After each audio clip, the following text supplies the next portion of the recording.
नमस्ते, आप सभी को स्वागत है एक नए वीडियो में। इस वीडियो में क्लास 10th का हिंदी का वीवीआई ऑब्जेक्टिव क्वेश्चन बताऊंगा, जो काफ़ी महत्वपूर्ण क्वेश्चन है। तो प्लीज़ आप लोग अंत तक ध्यान से ज़रूर देखिए, ताकि आपको जो भी मैं समझाऊँ बिल्कुल आपको आसानी से समझ में आए। और इसके अलावा जो इससे रिलेटेड कोई भी क्वेश्चन पूछे तो आप आसानी से बना ले। तो चलिए, अगर वीडियो पसंद आएगा तो वीडियो को लाइक और नए तो चैनल को सब्सक्राइब जरूर कीजिएगा। तो चलिए स्टार्ट करते हैं। और फर्स्ट क्वेश्चन है, इन्हीं जयचंदों के कारण देश पराधीन हुआ। पराधीन का अर्थ होता है कि दूसरे का अधीन। इस वाक्य में जयचंदो कौन सी संज्ञा है? देखिए, यहाँ जयचंदो पूछा गया, यानी कुछ जयचंदो के बात हो रहा है, जिसके कारण देश क्या हुआ? पराधीन यानी गुलाम हुआ। तो यहाँ जयचंदो है, क्योंकि जयचंद डायरेक्ट रहता कि जयचंद के कारण देश पराधीन हुआ, तो यहाँ नाम के रूप में भी जयचंद आप ले सकते थे, ठीक है ना, और वह व्यक्तिवाचक संज्ञा हो जाता। लेकिन यहाँ जयचंदो है, यानी कुछ जयचंदो के कारण देश क्या हुआ? पराधीन हुआ। तो यहाँ यह जातिवाचक संज्ञा होगा। ऑप्शन ए सही होगा। यह क्वेश्चन है दूसरा कि यह कविता मैंने लिखी है। इस वाक्य में मैंने कौन सी सर्वनाम है? यानी मैंने आपसे पूछ रहा है कि कौन सा सर्वनाम है। पुरुषवाचक सर्वनाम, निश्चयवाचक सर्वनाम, निजवाचक सर्वनाम, संबंधवाचक सर्वनाम। याद रखिएगा, जिस सर्वनाम से स्वयं या अपने आप का बोध हो उसे हम निज सर्वनाम यानी निजवाचक सर्वनाम कहते हैं। यानी सर्वनाम, आपको एक बार मैं बता देता हूँ कि व्याकरण के जो भी महत्वपूर्ण टॉपिक सब है, मैं उसका बिल्कुल एक्सप्लेन करके अपलोड मतलब क्लास ले चुका हूँ, और वह वीडियो अपलोड है, आप जाकर देख सकते हैं। संज्ञा है, सर्वनाम है, समास है, बहुत सारे और अपलोड होगा। तो प्लीज आप लोग जरूर देखिएगा उस सभी चीज को, ठीक है। तो निजवाचक सर्वनाम होगा कौन? मैंने, ठीक है। चलिए, क्वेश्चन नंबर 3 है। इसमें सभी क्वेश्चन है आपको, गोधली से क्या है, वर्णिका का है, और व्याकरण का भी है, ठीक है। यह गाय बहुत दूध देती है। इस वाक्य में यह क्या है? यह गाय संज्ञा, सर्वनामिक विशेषण, निश्चयवाचक सर्वनाम, अनिश्चयवाचक सर्वनाम। तो देखिए, 3 का आपको इसका क्या है कि यह गाय दूध देती है, बहुत दूध देती है। इस वाक्य में यह गाय क्या है, मतलब यह क्या है? तो यह है, आपको पता होना चाहिए, सर्वनामिक विशेषण। क्या है? सर्वनामिक विशेषण किसे कहते हैं? आपको मैं बता देता हूँ कि जो शब्द संज्ञा से पहले आता है उसे हम सर्वनामिक विशेषण कहते हैं। तो यहाँ सर्वनामिक विशेषण कौन हुआ? यह सर्वनामिक, क्योंकि संज्ञा से पहले यह है यह, तो यह है सर्वनामिक विशेषण। या जो शब्द यानी संज्ञा से पहले आने वाले सर्वनाम को हम सर्वनामिक विशेषण कहते हैं। ऑप्शन बी सही होगा। क्वेश्चन नंबर 4 है, मैं आपकी शरण में आया हूँ। इस वाक्य में किस कारक विभक्ति? प्लीज लाइक शेयर जरूर कीजिएगा, और आप को बेहतर नंबर लाना है तो प्लीज आप लोग प्रत्येक क्लास को ज्वाइन जरूर कीजिएगा, ठीक है। इस वाक्य में मैं किस कारक की विभक्ति है? मैं आपकी शरण में आया हूँ। इस वाक्य में करण कारक, अधिकरण कारक, कर्म कारक, संबंध कारक। तो देखिए, 4 के आपको ऑप्शन पता है कि मैं आपकी शरण में। इस वाक्य में मैं पूछ रहा है अधिकरण में, तो मैं होगा अधिकरण कारक, ठीक है। अब वर्तमान काल के कितने भेद होते हैं? 4, 3, 5, 7। आपको वर्तमान काल पूछ रहा है हिंदी में। इंग्लिश में तो सबका पता है कि 4-4 ही होता है, लेकिन इसमें अलग-अलग है। तो 5 के पूछ रहा है कि वर्तमान काल के कितने भेद होते हैं? तो याद रखिएगा, इसमें वर्तमान काल का 4 भेद होते हैं, ठीक है। कितने भेद होते हैं? 4 भेद होते हैं, याद रखिएगा, ठीक। चलिए, क्वेश्चन नंबर 5 देखते हैं। शयन का संधि विच्छेद क्या है? से जोड़ियन, सो जोड़ अन, स जोड़ियन, से जोड़ियन। तो छठा क्या आपको सही होगा कि से जोड़ अन बराबर सेयन होता है। ये संधि विच्छेद है, ठीक है। यदि विसर्ग के बाद च छ हो तो उस विसर्ग को किसमें परिवर्तित हो जाता है? देखिए, जो संधि का जो पांचों है, स्वर संधि है, फिर स्वर संधि का जो पांचों है, उसका जो रूल्स सब है, इसको थोड़ा 1-2 बार पढ़ लीजिएगा ताकि आपको समझ में आ जाए।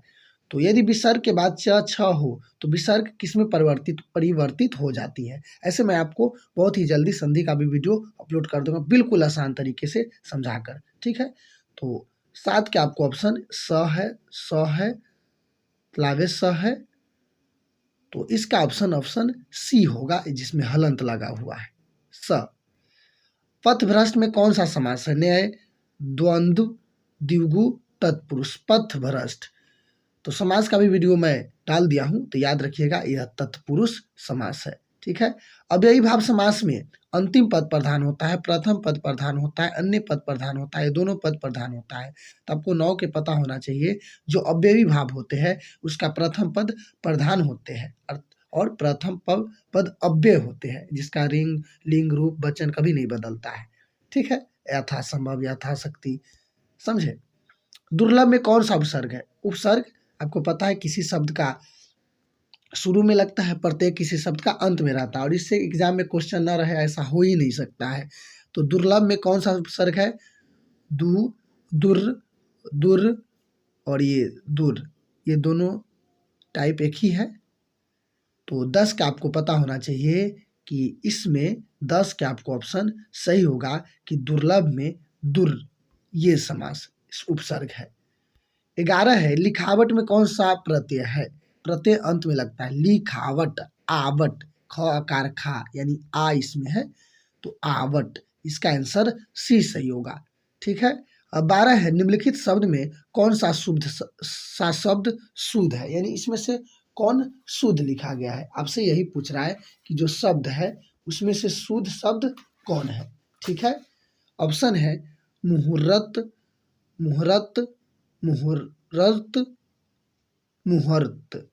ठीक है, इसमें से आपसे कौन पूछ रहा है कि सही है? तो 12 के आपको ऑप्शन डी सही होगा, मुहूर्त सही होगा, मुहूर्त। ठीक है, इसमें इस तरह से लिखाएगा। क्वेश्चन नंबर 13 है। जो भी क्वेश्चन है काफ़ी महत्वपूर्ण है, तो प्लीज़ लाइक शेयर करते रहिए। जो भी स्टूडेंट है अपने दोस्तों के पास शेयर भी जरूर कीजिएगा, और किसी तरह से कोई समस्या हो तो कमेंट करके हमें ज़रूर बताइएगा। ठीक है, तो जुड़े रहिए आप लोग, जो भी लोग हैं। क्वेश्चन है 13 कि निम्नलिखित शब्द में कौन सा शुद्ध है? तो यहाँ भी शुद्ध के पूछ रहा है। वाहिनी, वाहिनी, वाहिनी, वाहिनी, कौन है 13 का? 13 का आपको ऑप्शन इसमें वाहिनी ए सही होगा। 12 है, निम्नलिखित वाक्य में कौन सा शुद्ध है? कोयल का कंठ मधुरतम है, राम को चरखा कतना चाहिए, मैंने कविता सुनाया, मेले में मिठाई बिकती है। तो 14 के आपको सही होगा। इसमें जो हर चीज लिंग वचन सब सही है, इसमें है मेला में मिठाइयाँ बिकती है, ये सही होगा। दिन दिन दिन दुना रात चौगुना मुहावरे का सही अर्थ है दिन रात परिश्रम करना, हानि होना, दिन रात सोना, खूब उन्नति करना। तो 15 के आपको ऑप्शन सही होगा कि खूब उन्नति करना। कौन सही होगा?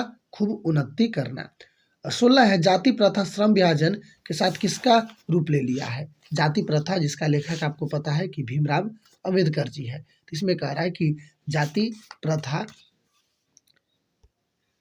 श्रम विभाजन के साथ साथ किसका रूप ले लिया है? श्रमिक विभाजन का। ऑप्शन सी सही होगा। ठीक है ना, याद रखिएगा जाति प्रथा के लेकर भीमराव अम्बेडकर जी है, जिनका जन्म 1891 में हुआ था। सेन साहब की नई मोटर कार की कितने की थी? 7,500 का, 20 के दांत पढ़े होंगे। 7,500 का, 6,500 का और 6,500, 5,500। तो 17 के आपको सही होगा, 7,500 की थी।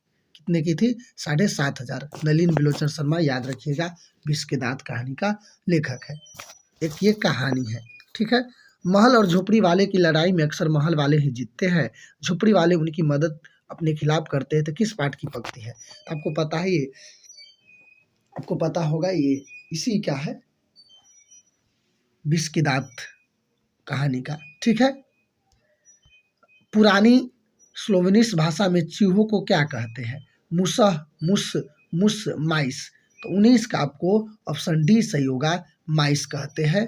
पुरानी स्लोवेनिक भाषा में मुस को यानी चूहे को माइस कहते हैं।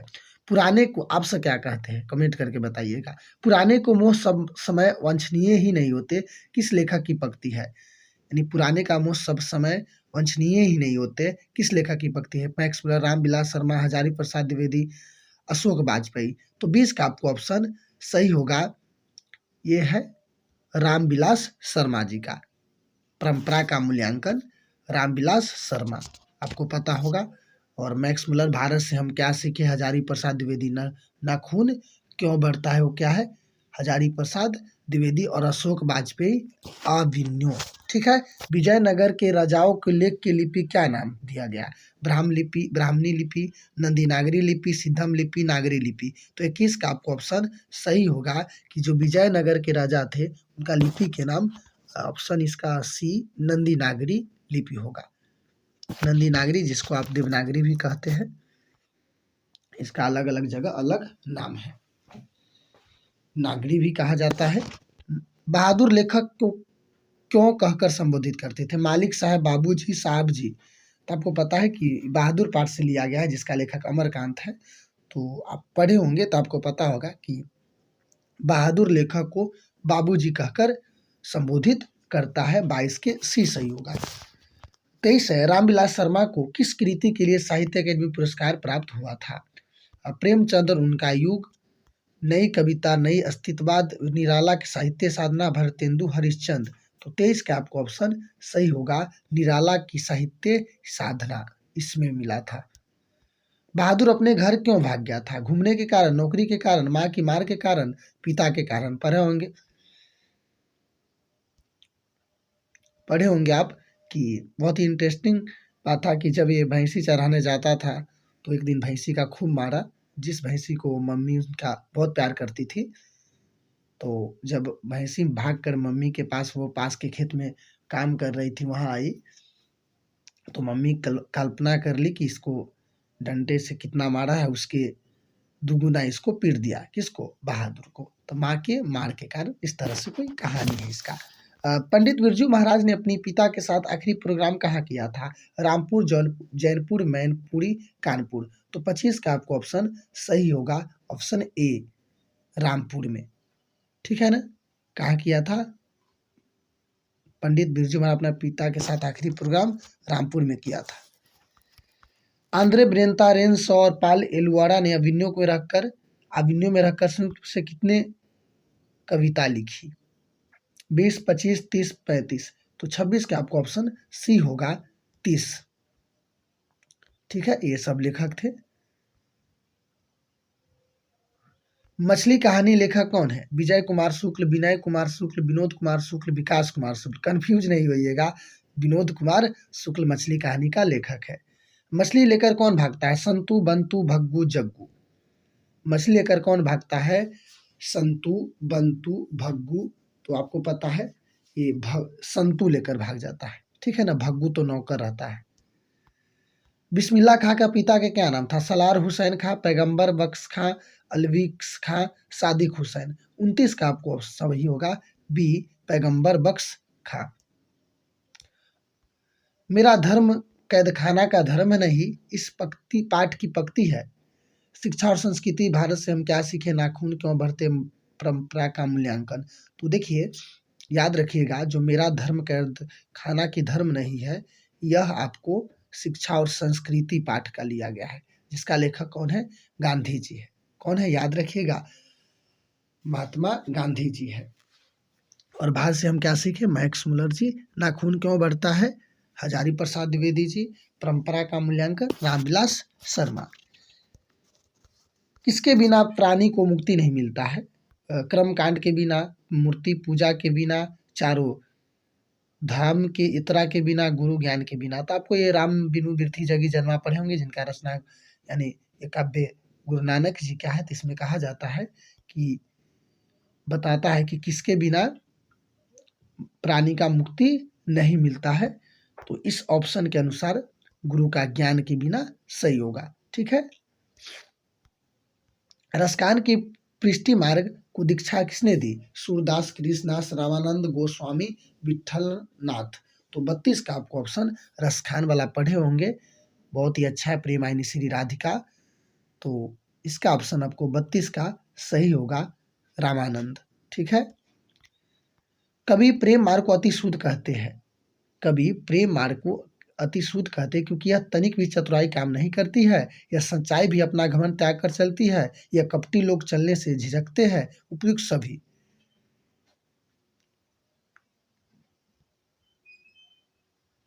तो आपको 33 के सही होगा कि कभी ये पढ़े होंगे अति सुधोषने का मार्ग घनानंद जी का है। तो यह 33 का आपको ऑप्शन सही होगा कि इसमें पूछ रहा था। तो इसमें तनिक चतुराई काम नहीं करती, सच्चाई भी अपनी घमंड त्याग कर चलती है। यहाँ कपटी लोग चलने से झिझकते हैं यानी डरते हैं, और उपयुक्त सभी, ये सभी बात सही है इसमें। 34 है, स्वदेश शीर्षक पाठ में दोहों का संकलन किस पुस्तक से लिया गया है? स्वदेश जो काफ़ी अच्छा है, अपने देश के बारे में बताया है, किस तरह से लोग अब विदेशी चीज़ों को अपना रहा है, इसी का व्याख्यान उसमें बखान किया गया है उस कविता में। और स्वदेशी जिनको आपको पता है लेखक कौन है, आप लोग को पता होगा, प्रेमघन जी है। तो 34 का आपको प्रेमघन वर्ष सर्वस्व भारतीय सौभाग्य प्रयाग समागमन जीर्ण ज, इसका आंसर आपको पहला ही सही होगा, प्रेमघन सर्वस्व से। पंत को किस कृति के लिए भारतीय ज्ञान पुरस्कार मिला था? युगपथ, ग्रामवेद, चितंबरा, युगांत। तो 35 का आपको सही होगा ऑप्शन सी, चिदंबरा से। दिनकर किस काल के प्रमुख कवि है? भारतेंदु युग, द्विवेदी युग, छायावाद युग, उत्तर छायावाद युग। तो 36 का आपको रामधारी सिंह दिनकर की बात हो रहा है इसमें। ऐसे तो इसमें आपको एक रचना है कविता 10th में, जनतंत्र का जन्म, ठीक है ना, उसी में इसके बारे में बताएंगे है। तो 36 का आपको कौन सही होगा? तो 36 का ऑप्शन डी सही होगा, उत्तर छायावाद। कौन सही होगा? उत्तर छायावाद। हिरोशिमा पाठ में नगर चौक पर निकलने वाले सूरज क्या है? हिरोशिमा बहुत अच्छे और दर्दनाक है, जहाँ द्वितीय विश्व युद्ध में जब हिरोशिमा पर जापान, यानी हिरोशिमा जापान में स्थित है, जहाँ अमेरिका ने बम फेंका था, उसी के बारे में जिक्र किया गया है। कब फेंका था? 6 अगस्त 1945 को। आग का गोला है, परमाणु बम है, मिसाइल है, रॉकेट है। याद रखिएगा, परमाणु बम है जो सूरज है। इनका लेखक कौन है हिरोशिमा के? अज्ञे जी है। एक वृक्ष की हत्या कविता में कवि मनुष्य को क्या हो जाने से बचाता है? एक वृक्ष की हत्या कविता में कवि वृक्ष को क्या हो जाने से बचाता है। एक वृक्ष की हत्या आपको पता होगा, इनका लेखक कौन है? कमेंट करके आप लोग हमें जरूर बताइएगा कि इनका लेखक कौन है। एक वृक्ष की हत्या जो काफी अच्छा है, जब लेखक बाहर से जब आते हैं तो इनको एक पास एक पेड़ रहता है और चौकीदार की तरह रहता है, ठीक है।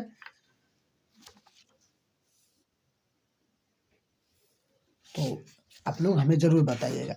हाँ, चलिए, इसमें कह रहा था, चलिए इस क्वेश्चन को देख लेते हैं। एक वृक्ष की हत्या कविता में कवि मनुष्य को क्या जाने से बचाना चाहता है? तो इस अगर पाठ को पढ़े होंगे ना, एक इस पाठ के, तो आपको बहुत सारे जिक्र किया जाता है हर चीज को, जैसे शहर को बचाना है नादिरों से, घर को बचाना है लुटेरों से, ठीक है, और नदियों को बचाना है नाला हो जाने से, हवा को बचाना है धुआं हो जाने से, खाना को बचाना है जहर हो जाने से, जंगल को बचाना है मरुस्थल हो जाने से, और मनुष्य को बचाना है जंगल हो जाने से, ठीक है। तो इसमें कह रहा है कि एक वृक्ष हत्या कविता मनुष्य को क्या हो जाने से बचाना चाहता है? नाला हो जाने से, मनुष्य को क्या हो जाने से बचाता है? तो आपको पता है कि इसमें मनुष्य को जंगल हो जाने से बचाना चाहता है। धुआं किसको हो जाने से बचाता है? तो धुआं आपको हवा को धुआं हो जाने से बचाता है, जहर खाना को, और नाला आपको पता है कि नदियों को। हाँ, तो इसका पता है कि कौन है? अगर आप लोग सोच के कमेंट कर दिए होंगे तो पता होगा कि इनका लेखक कुंवर नारायण जी है। हमारे नींद कविता में नींद किसका प्रतीक है? उम्मीद का, आलस का, साहस का, प्रसन्नता का। तो याद रखिएगा, जो हमारी नींद कविता में नींद है, किसका प्रतीक है? याद रखिएगा, ये उम्मीद का प्रतीक है। कौन है? उम्मीद का प्रतीक है, ठीक है।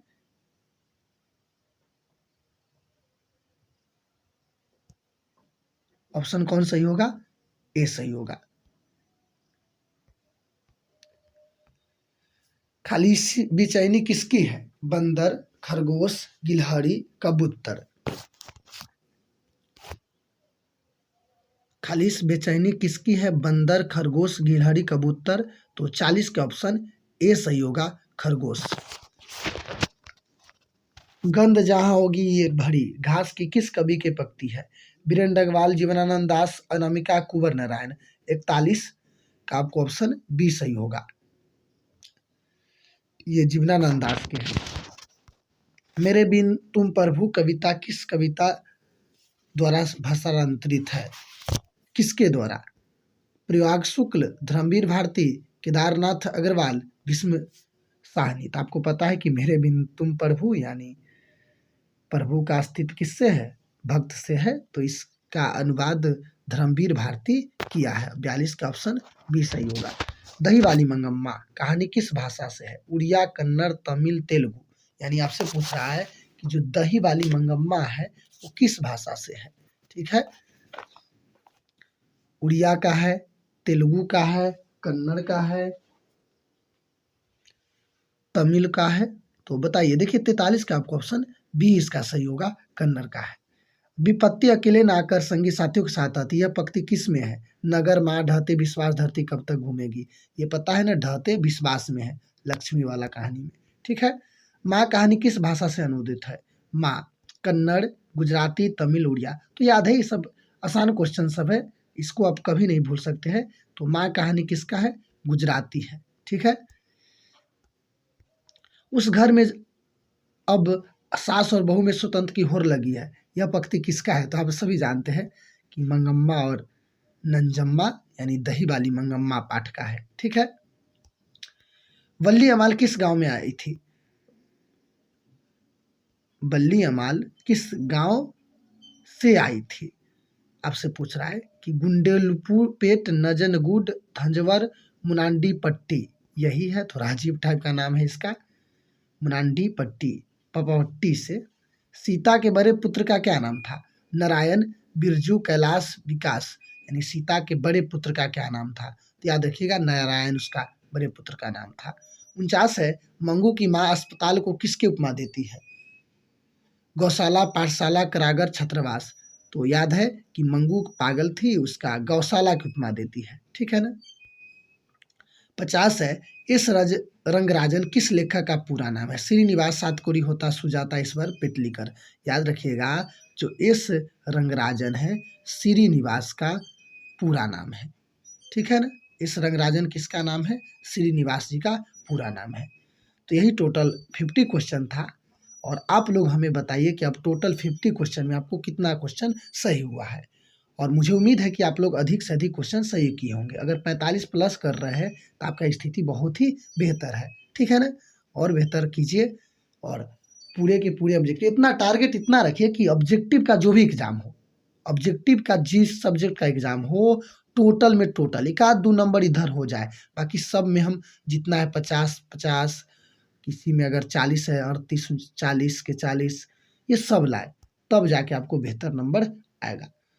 तो आप लोग कमेंट कीजिएगा। हाँ, किसी तरह से कोई क्वेश्चन में होता है, कभी कभी मिस्टेक हो जाता है, तो आपको डाउट हो तो कमेंट करके हमें ज़रूर बताइएगा। तो चलिए, आप सभी को जुड़ने के लिए बहुत बहुत धन्यवाद। जय हिंद, जय भारत।